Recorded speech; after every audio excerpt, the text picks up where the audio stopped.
Now, they say blondes have more fun, but I'm afraid I did not have much fun watching this movie.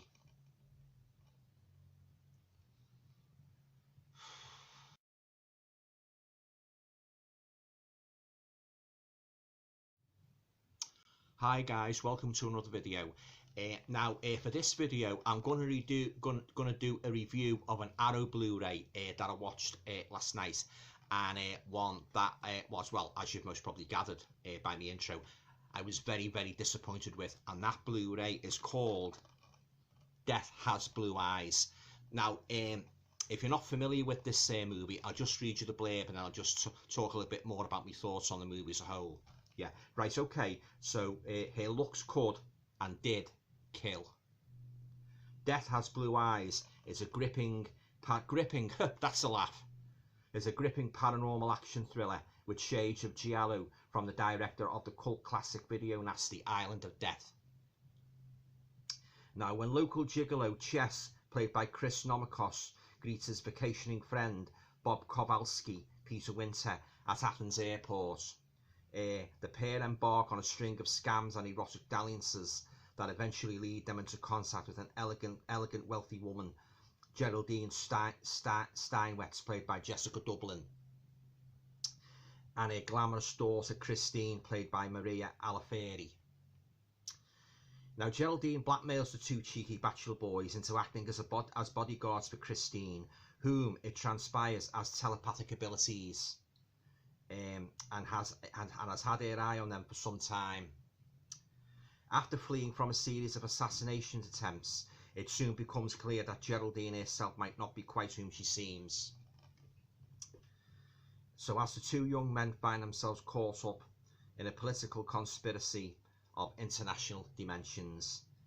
Now, in his debut feature, maverick filmmaker Nico Mastorakis presents us with a generous maze of non-stop car, bike and helicopter chases.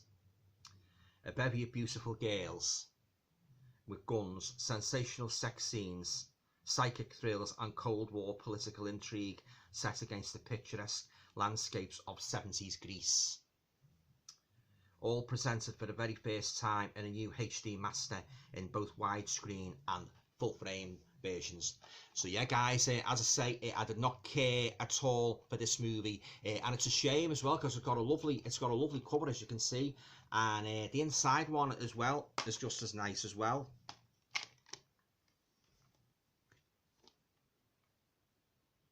Yeah, so it's a pity that the movie's quality as a whole didn't correspond with the eye-catching, the eye-catching aesthetics of the cover.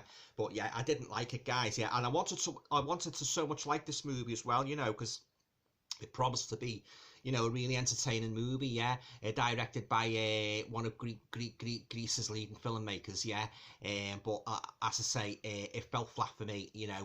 I could not invest in any of the characters. The story was pouring all over the place. It was a ridiculous plot line, really ridiculous plot line, and it just wasn't serious enough for me. Like they put spatterings of humour in as well, and it just didn't work. All the characters were unlikable, and apart from the occasional glimpses of eye candy, because I'd be warned, yeah, there's a fair amount of nudity in this movie, so if you don't like nudity, shut your eyes on those scenes. Yeah, I don't think I'll be revisiting this movie.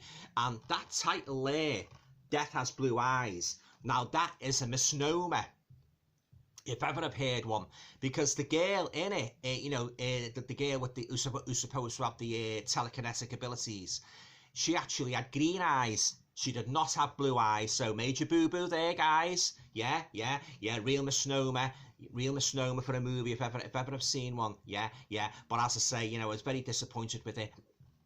And another thing as well, the two leading guys in it, who this woman hires to be the bodyguard for her daughter, they reminded me a little bit of Starsky and Hutch, because for one thing, they had the red car with the stripe on, and he sort of like roared around the streets and that, sort of like different escapades, like, gunmen after them and that.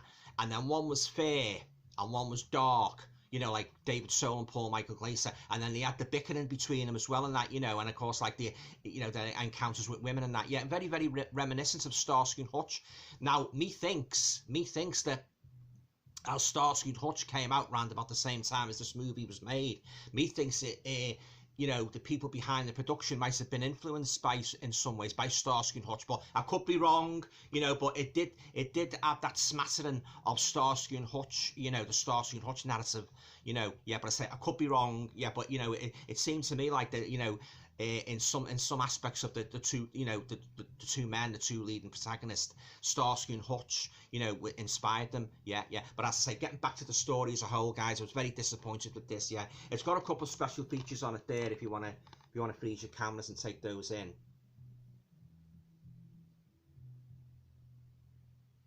Yeah, and I'll just show you the booklet. It's got a nice booklet as well inside. So I'll just get the booklet out and just show you the booklet. Aye, aye.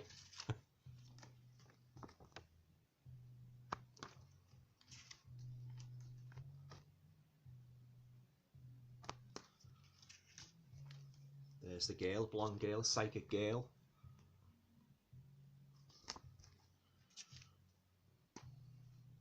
Our two hapless heroes.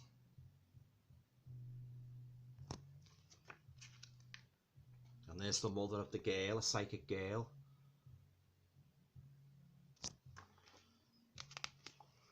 Yeah, I read the booklet, and it compared that actress there to Gloria Swanson, you know, the old actress, yeah.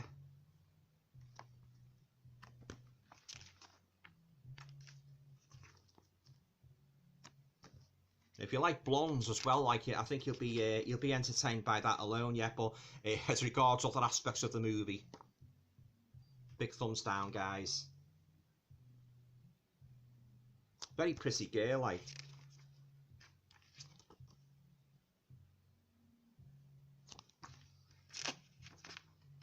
Yeah, but as I say, I was very disappointed with it, guys. Yeah, and it's a shame. Like it's a nice addition from Arrow and that, you know. Yeah, but it just shows you how you can be foxed by you know, some of these eye-catching covers on these Blu-rays, yeah.